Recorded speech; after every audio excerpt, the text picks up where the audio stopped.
Si vous êtes une femme mariée, ou si un jour vous pensez à vous marier, arrêtez tout et écoutez-moi maintenant. Ce que je vais vous dire n'est pas une histoire inventée pour vous distraire. C'est une expérience réelle, vécue par moi, qui a bouleversé ma vie et qui peut bouleverser la vôtre. Je m'appelle Claire Dubois, j'ai 48 ans, et je vais vous parler d'un voyage dont je ne me remettrai jamais, 37 minutes où mon âme a quitté mon corps, 37 minutes passées aux portes de l'éternité. J'ai vu de mes propres yeux ce qui arrive à des milliers de femmes qui croyaient être libres, fortes, respectées par la société, mais qui en secret détruisaient leur foyer, humiliaient leur mari, méprisaient les promesses sacrées prononcées le jour du mariage. Vous pensez peu être que cela ne vous concerne pas, que l'enfer est réservé aux meurtriers, aux criminels, aux monstres de l'histoire.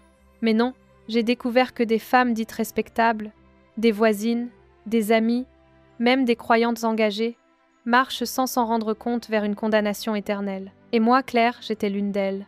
Jusqu'à la nuit où Dieu m'a montré la vérité, une vérité si brutale, si terrifiante, que j'ai compris que si je continuais sur ce chemin, je serais perdue pour toujours. Aujourd'hui, je vous supplie d'écouter ce témoignage non comme une vidéo de plus, mais comme un message qui peut sauver votre âme, car ce que j'ai vu ne s'oublie jamais, et ce que vous allez entendre pourrait changer votre destin. Je dois commencer par mon passé, car tout a commencé bien avant cette nuit de terreur, dans mon enfance, dans les blessures que j'ai laissées s'envenimer, dans les décisions que j'ai prises sans comprendre qu'elles allaient me détruire. J'ai grandi dans une maison où ma mère était humiliée, rabaissée, parfois même frappée. Je l'entendais pleurer la nuit. J'ai vu son regard éteint le matin. Et dans mon cœur d'enfant, j'ai juré qu'aucun homme ne me ferait jamais ça. J'ai juré que jamais je ne me soumettrais, que je deviendrais forte, indépendante, dure, prête à me défendre coûte que coûte. Ce serment silencieux m'a façonnée. Il est devenu comme une armure. Mais cette armure n'était pas de la force, c'était du mépris, c'était du poison, car je ne faisais plus confiance à personne et surtout pas aux hommes. Les années ont passé, j'ai étudié, j'ai trouvé un travail, je gagnais mon propre argent, je m'étais convaincue que je n'avais besoin de personne, que je pouvais tout contrôler, et quand j'ai rencontré Marc, celui qui allait devenir mon mari, j'étais déjà enfermée dans ce rôle de femme froide et orgueilleuse. Marc était doux, patient, généreux, il m'aimait sincèrement, mais moi je portais encore les cicatrices du passé. Au lieu de l'accueillir, je l'ai repoussé, au lieu de me confier à lui, je me suis armée contre lui, au lieu de l'honorer, je l'ai humilié. Au début, il me pardonnait, il croyait que je changerais avec le temps, il me couvrait de petites attentions, il ne haussait pas la voix, il me respectait, mais dans mon cœur, il n'y avait pas de place pour ce respect.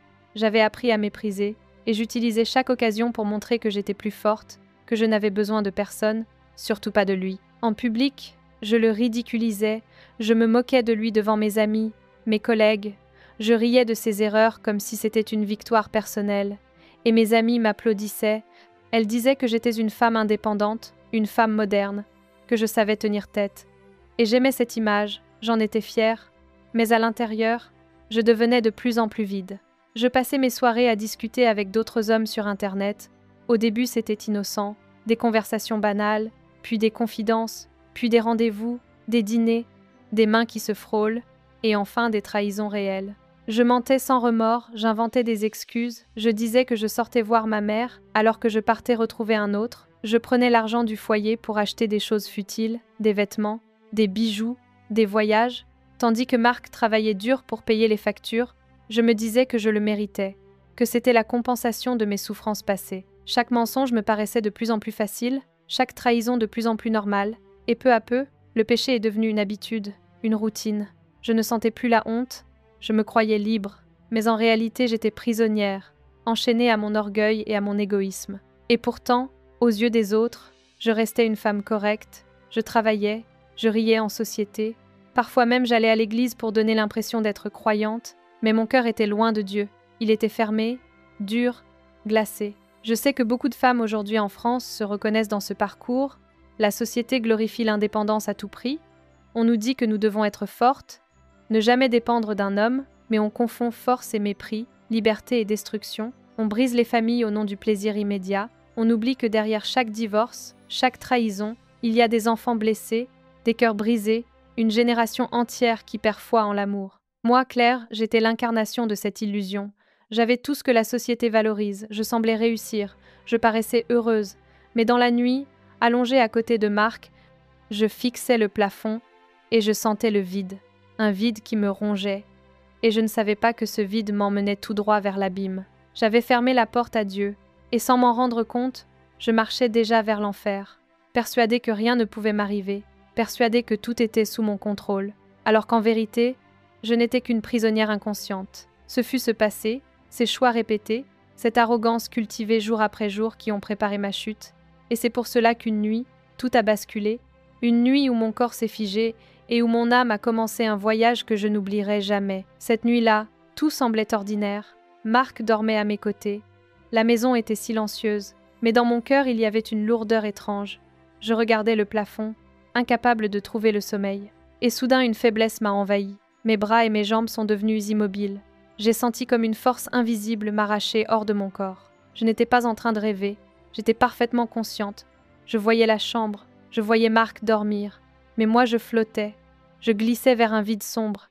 Et plus je descendais, plus une chaleur suffocante m'enveloppait. Au milieu de cette descente, une voix s'est fait entendre. Elle n'était pas comme une voix humaine. Ce n'était pas un son extérieur. C'était une parole qui pénétrait directement mon âme. Et aussitôt j'ai su que c'était la voix du Christ. Claire, mon enfant, écoute-moi. Tu crois que tes choix n'ont pas de conséquences, mais chaque mot, chaque acte, chaque trahison, dans le secret de ton foyer, est écrit devant moi. Le mariage n'est pas un jeu, ni un contrat que l'on résilie à volonté, c'est une alliance sacrée, une promesse faite sous mes yeux. En entendant ces mots, j'ai tremblé, je voulais répondre, dire que j'étais blessée dans mon enfance, que j'avais mes raisons, mais je n'avais pas de voix, seulement des larmes brûlantes, et la voix a continué, ferme mais remplie de douceur. Tu n'es pas seule, Claire. Sais-vous ta douleur, sais-vous les violences que ta mère a subies, mais tu as transformé ces cicatrices en armes, tu as choisi de faire payer les autres, au lieu de guérir, et tu oublierais que chaque promesse prononcée à mon autel compte pour l'éternité. Ces phrases pénétraient en moi comme du feu. Je comprenais que Dieu voyait au-delà de mes excuses, il connaissait les recoins les plus sombres de mon cœur, et il me montrait que ce chemin que j'appelais liberté était en réalité un esclavage. Je sentais que je n'étais pas la seule concernée. Cette voix s'adressait à des millions de foyers en France, des couples qui se déchirent, des femmes et des hommes qui croient que l'adultère est normal, que les promesses n'ont plus de valeur, des familles détruites par l'égoïsme. La voix reprit encore, et cette fois elle résonna comme un cri d'amour pour l'humanité entière. Aujourd'hui, des milliers de femmes et d'hommes, respectés par leur entourage, marchent vers la condamnation sans le savoir. Ils vont à l'église, ils chantent des cantiques, mais dans leur maison, dans leur secret, ils vivent dans le mensonge. Ce qui détermine l'éternité, ce ne sont pas les apparences, mais les choix quotidiens, la fidélité aux vœux prononcés, la vérité dans le cœur. Je me sentais toute petite, nue devant la vérité, chaque mot me traversait comme une lame, et pourtant il n'y avait pas de haine dans cette voix, seulement une gravité immense, comme si le temps pressait, comme si chaque seconde comptait. Je compris que ce que je vivais n'était pas une vision privée, mais un avertissement global, un message pour un monde qui banalise l'adultère, qui glorifie l'orgueil, qui transforme la liberté sexuelle en arme contre le mariage. Moi, Claire, j'étais un exemple parmi tant d'autres, mais ce que Jésus voulait montrer, c'est que chaque foyer est une cellule sacrée, chaque promesse échangée devant l'autel est enregistrée dans le ciel, et que les briser par arrogance ou égoïsme conduit à une justice éternelle. Je fus alors transportée plus bas, l'air devint plus lourd, une odeur de soufre envahit mes poumons, des cris surgirent de l'obscurité, et je sus que j'entrais dans l'endroit dont parlent les Écritures, un lieu que personne ne veut croire réel, l'enfer. À mesure que j'approchais, la voix s'éleva une dernière fois avant que le silence du gouffre ne m'engloutisse. Claire, je te montre ce qui t'attend si tu ne changeais pas. Mais ce que tu vois, aujourd'hui n'est pas seulement pour toi. C'est pour chaque femme qui méprise son époux, pour chaque homme qui détruit son foyer, pour chaque enfant qui grandit dans les conséquences de leur orgueil. Je ne désire pas leur perte, je désire leur repentance. Mais le temps passe vite, et bientôt, il n'y aura plus que l'éternité. Et à ces mots, le sol s'est ouvert, et j'ai été aspirée vers un gouffre où chaque souffle brûlait ma poitrine, où chaque cri me glaçait le sang. J'entrais dans un monde de ténèbres absolues, et je savais que ce que j'allais découvrir dépasserait toutes mes peurs, car ce n'était plus une mise en garde lointaine, c'était ma propre condamnation. Quand le gouffre s'est refermé derrière moi, j'ai compris que je n'étais plus dans le monde des vivants. J'étais entrée dans un lieu où le temps n'existait plus, où chaque seconde pesait comme un éternel supplice. L'air était lourd, saturé d'une chaleur vivante, et chaque respiration me brûlait la gorge comme si j'avalais du feu. Devant moi s'ouvrait une vallée immense, couverte de flammes invisibles et de cris si profonds qu'ils semblaient déchirer l'âme. Je fus entraînée par des ombres aux yeux de braise. Elles ne parlaient pas, mais je savais qu'elles connaissaient mon histoire, qu'elles savaient pourquoi j'étais là. Mes pieds touchaient un sol tranchant comme du verre brisé. Chaque pas ouvrait ma chair, et je ne pouvais pas m'arrêter. Autour de moi, d'autres femmes avançaient en cercle, forcées de marcher sans fin sur ce sol incandescent.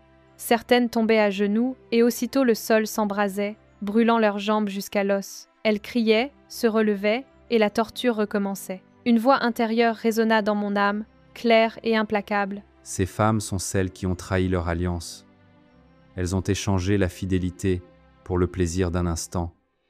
Elles ont détruit le foyer qu'elles avaient juré de protéger. Leurs pieds foulent le feu parce qu'elles ont marché sur la confiance, sur l'amour, sur la vérité. Ces paroles frappaient mon cœur comme des éclairs. Je savais que j'étais moi aussi de celles qui avaient trahi. J'ai pleuré, mais mes larmes ne calmaient rien. Elles brûlaient ma peau comme de l'acide. Plus loin, j'ai vu une rangée interminable de femmes avec leurs langues étirées, clouées à des poteaux de fer rouge. Chaque fois qu'elles tentaient de les retirer, des démons passaient lentement en tranchant leurs langues avec des lames brillantes. Elles hurlaient, la plaie se refermait, puis le supplice recommençait. Ce sont celles qui ont utilisé leur langue pour détruire, celles qui ont humilié leur époux et semé le mépris par leurs mots. Chaque coupure est l'écho des insultes et des mensonges qu'elles ont prononcés. Je voulais détourner les yeux, mais on me forçait à regarder. Dans leurs cris, j'entendais mes propres paroles, mes sarcasmes lancés à marque, mes humiliations publiques. Je savais que j'étais condamnée au même supplice. On me poussa ensuite vers une autre section. Là, des femmes avançaient à quatre pattes, écrasées par d'énormes sacs incandescents qui rongeaient leur dos. L'odeur de chair brûlée emplissait l'air. Leurs cris se mêlaient au bruit des braises qui crépitaient dans ces sacs. Celles-ci portent le poids de ce qu'elles ont volé. Pas seulement l'argent, mais la paix, la confiance, l'amour.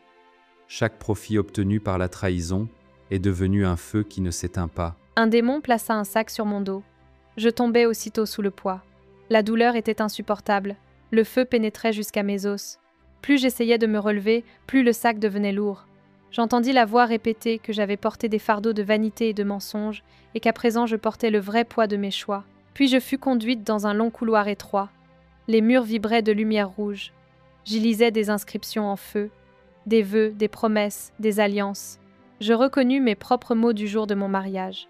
Pour le meilleur et pour le pire, dans la maladie et dans la santé, je promets fidélité. Ici, ces paroles n'étaient plus belles, elles étaient devenues des accusations. À chaque porte du couloir, des femmes étaient enchaînées. Elles répétaient sans fin les vœux qu'elles avaient brisés. Certaines pleuraient en disant « J'avais promis de t'honorer, mais je t'ai humilié ». D'autres répétaient « J'avais juré de protéger, mais j'ai détruit ». Leur douleur était l'écho insupportable de mes propres fautes. Le mariage n'est pas un contrat social, c'est une alliance devant moi.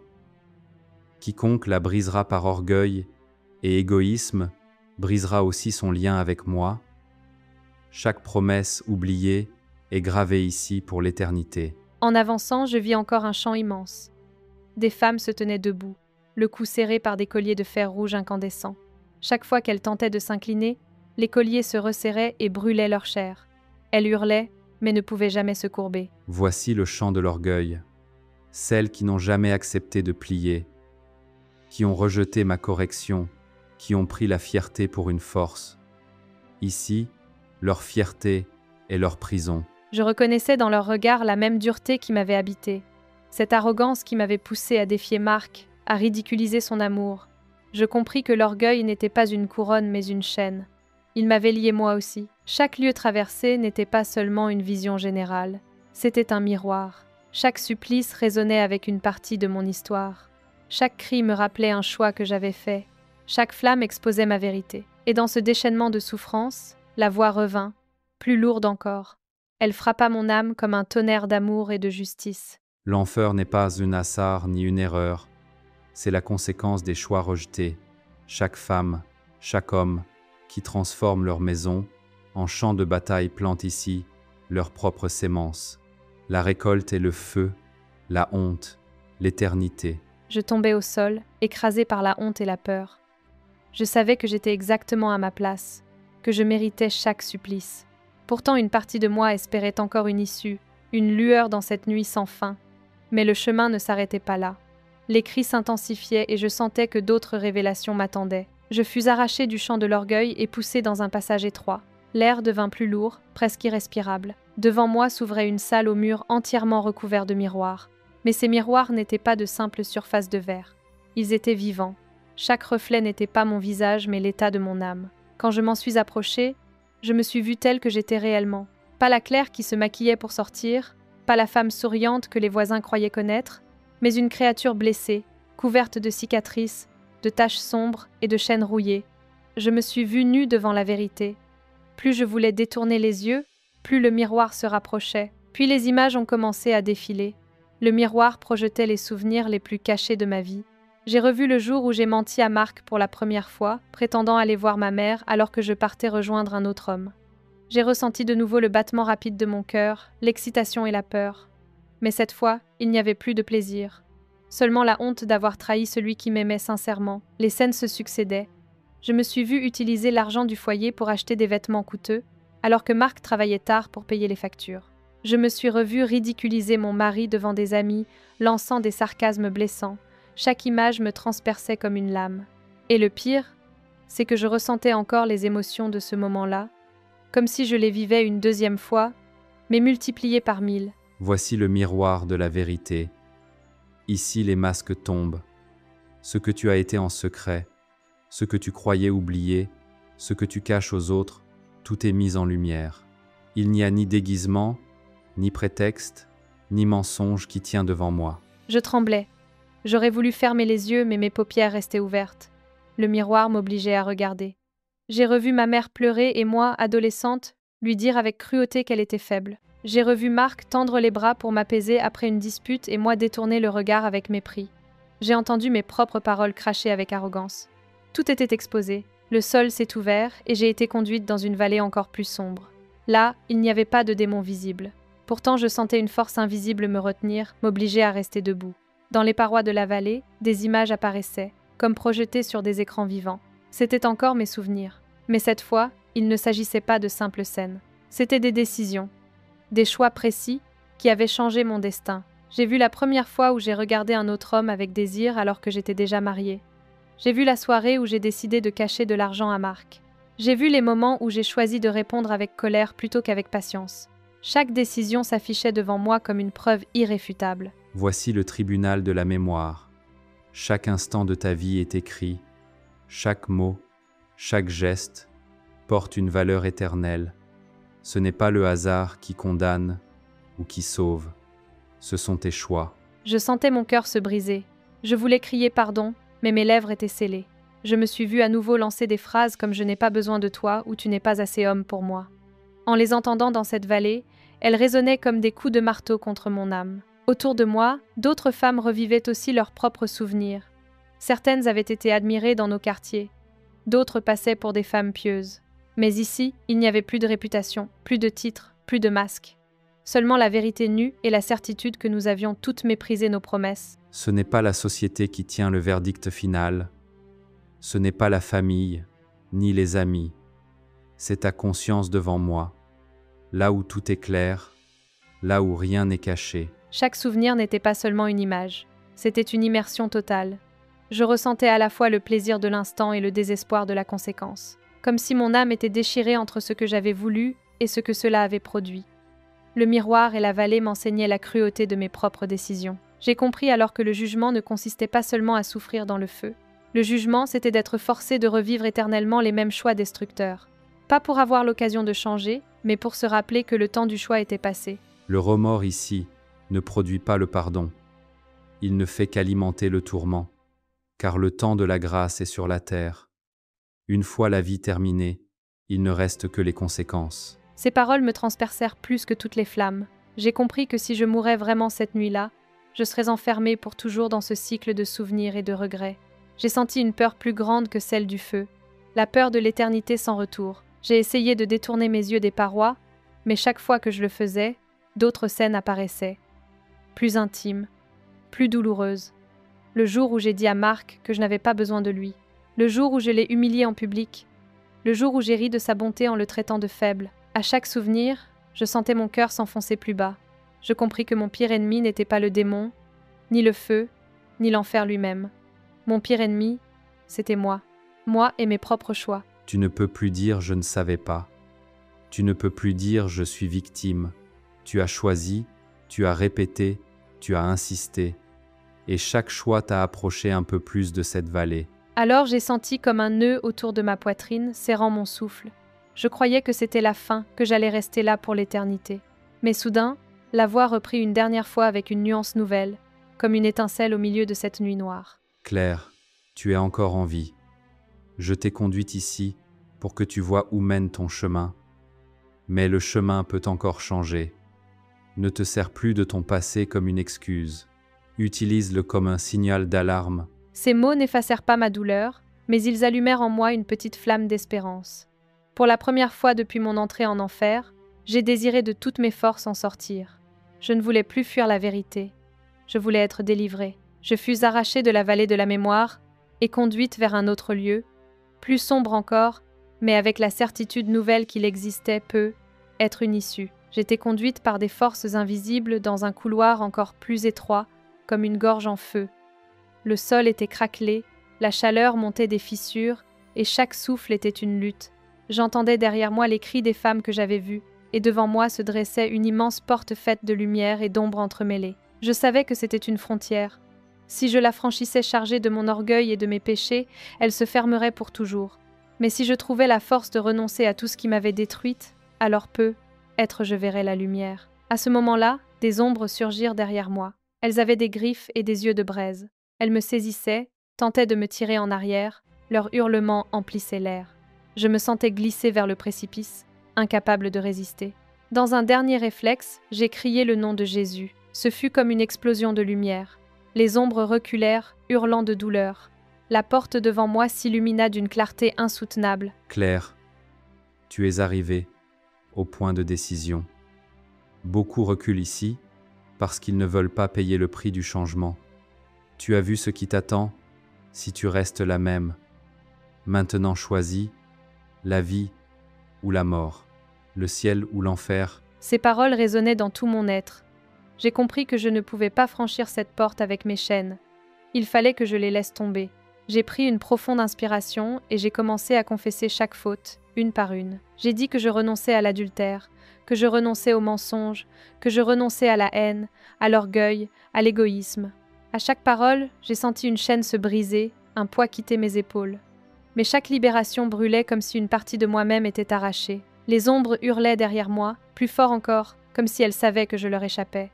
Je sentais leurs griffes effleurer mon dos, mais la lumière devenait plus intense. Chaque chaîne qui tombe est une victoire. Chaque péché confessé est effacé par mon sang.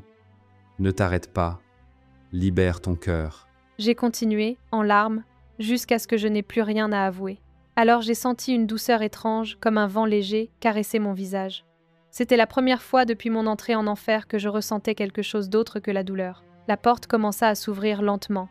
La lumière se répandit dans le couloir. L'air changea, il devint respirable.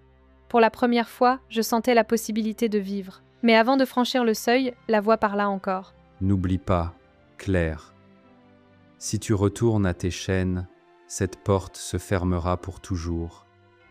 Je t'ai donné une chance, mais elle n'est pas éternelle. Garder cette liberté dépend de ton obéissance et de ton humilité. Je savais que je ne pouvais plus jouer avec ma vie. Ce n'était pas une simple vision, c'était une confrontation avec mon destin. J'ai franchi la porte et aussitôt tout a changé. Les ténèbres disparurent, remplacées par une lumière douce. Le feu étouffant céda à une brise légère. Les hurlements se turent et firent place à un silence paisible. Je sentais que je quittais l'enfer et que je revenais vers la vie. J'ai ouvert les yeux et j'étais de nouveau dans mon lit. Marc dormait encore à mes côtés. J'ai porté ma main à ma poitrine. Mon cœur battait fort, chaque battement me rappelait que j'étais en vie.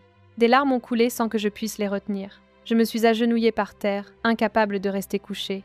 Je savais que j'avais reçu une grâce immense, une seconde chance. J'ai prié longuement, remerciant Jésus pour sa miséricorde, promettant de ne plus jamais reprendre mes anciennes voies. Tu es revenu pour être un témoin.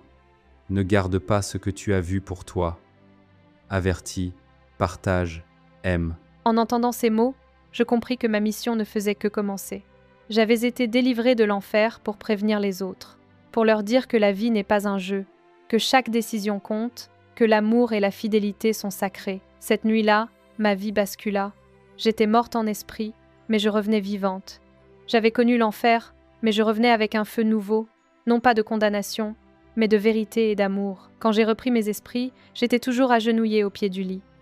Marc dormait paisiblement, inconscient du combat spirituel que je venais de traverser. J'ai posé ma main sur son visage, et pour la première fois depuis des années, j'ai senti de la tendresse sincère, non pas une obligation, mais un amour qui renaissait. Je lui ai chuchoté pardon, pardon pour chaque mot cruel, pour chaque trahison, pour chaque mépris. Le matin, quand il s'est réveillé, j'étais encore en larmes. Je lui ai tout raconté. Chaque détail, chaque vision, chaque mot entendu. Il est resté silencieux, ses yeux se remplirent de larmes, et il m'a serré dans ses bras comme jamais auparavant. Dans cet élan, j'ai compris que quelque chose d'irréversible venait de se produire. Ce n'était pas seulement mon âme qui était en train d'être restaurée, c'était aussi mon mariage, mon foyer, ma promesse. Pendant des heures, nous avons parlé. J'ai confessé mes fautes, il a écouté, parfois secoué, parfois meurtri, mais au fond de son regard, je voyais de la compassion. Un miracle s'accomplissait. L'amour renaissait là où je croyais que tout était brisé. L'amour véritable ne cherche pas son intérêt. Il se donne, il protège, il construit. Ce que tu as détruit, je peux le restaurer si tu restes humble et obéissante. Ces paroles résonnaient en moi tandis que je regardais Marc. J'ai compris que mon devoir n'était plus de prouver ma force ni de défendre mon orgueil, mais de bâtir, jour après jour, avec respect et fidélité. J'ai aussi compris que mon témoignage ne m'appartenait pas. Ce que j'avais vu et vécu devait être partagé. J'avais reçu une mission, avertir les autres. Car je savais qu'en France, comme ailleurs, des milliers de familles se déchiraient, des femmes et des hommes détruisaient leur foyer en croyant qu'il n'y aurait pas de conséquences. Des enfants grandissaient sans repère, marqués par les blessures des divorces, des infidélités, des paroles de haine. Ce que j'avais vu en enfer n'était pas une fable, c'était la destination finale de ces choix. Et si moi, Claire, j'avais pu y échapper, ce n'était que par pure grâce. Je pris la décision de vivre autrement. Je m'engageais à prier chaque jour, à honorer mon mari, à réparer ce qui pouvait l'être. J'ai écrit des lettres de pardon à ceux que j'avais blessés, et j'ai commencé à partager mon histoire avec des femmes qui se croyaient libres mais qui, en réalité, se liaient elles-mêmes. Chaque fois que je racontais, je sentais la même émotion revenir. La honte de mon passé, mais surtout la gratitude d'avoir été délivrée. Beaucoup me regardaient avec incrédulité, d'autres pleuraient en silence. Peu importe. Mon rôle n'était pas de convaincre, mais de témoigner. Claire, si tu restes fidèle, je me servirai de ton histoire pour sauver d'autres vies. Ces mots me donnaient la force de continuer, même quand c'était difficile. Parce que le chemin de la restauration n'est pas simple. Il fallait reconstruire la confiance, jour après jour. Il fallait apprendre à parler sans mépris, à choisir l'humilité au lieu de l'orgueil. Mais chaque fois que je faiblissais, je me souvenais de ce que j'avais vu. Je me souvenais des cris, des flammes, des miroirs, et je savais que je ne voulais jamais y retourner. Aujourd'hui, si je vous parle, ce n'est pas pour vous effrayer inutilement. C'est pour vous donner une chance de réfléchir avant qu'il ne soit trop tard. Ce que j'ai vu concerne chaque famille, chaque mariage, chaque promesse faite et brisée. Peut être que vous, qui écoutez, vivez dans l'adultère, ou peut être que vous détruisez votre conjoint avec vos paroles, ou peut être que vous cachez des secrets. Je vous le dis avec tout l'amour possible. Arrêtez avant qu'il ne soit trop tard. L'enfer existe, je l'ai vu, mais le ciel existe aussi. Et tant que vous respirez, vous avez encore le choix. Je n'oublierai jamais cette nuit. Elle est gravée en moi comme un rappel permanent. Chaque fois que je regarde Marc, je me rappelle que je l'ai presque perdu pour l'éternité. Chaque fois que je prie, je me rappelle que je suis une rescapée. Et chaque fois que je parle, je me rappelle que j'ai été envoyée pour avertir. Alors, de mon cœur à votre cœur, je vous en supplie. Ne jouez pas avec votre mariage, ne jouez pas avec vos promesses, ne jouez pas avec votre éternité. Ce que j'ai vécu n'était pas un rêve ni une imagination. C'était une confrontation directe avec l'éternité. J'ai compris que chaque choix, chaque mot, chaque trahison a un prix. J'ai vu l'enfer, j'ai entendu les cris et j'ai senti la honte brûler mon âme. Mais j'ai aussi reçu une seconde chance. Mon message est simple et urgent. Respectez vos promesses, protégez vos familles, choisissez l'amour véritable plutôt que l'orgueil et le mensonge. Tant que vous êtes en vie, il y a encore une espérance. Mais n'attendez pas demain, car demain pourrait être trop tard. Si cette histoire a parlé à votre cœur, ne la gardez pas pour vous. Abonnez-vous à cette chaîne, Laissez un commentaire pour partager vos pensées ou vos expériences et transmettez cette vidéo à ceux qui en ont besoin.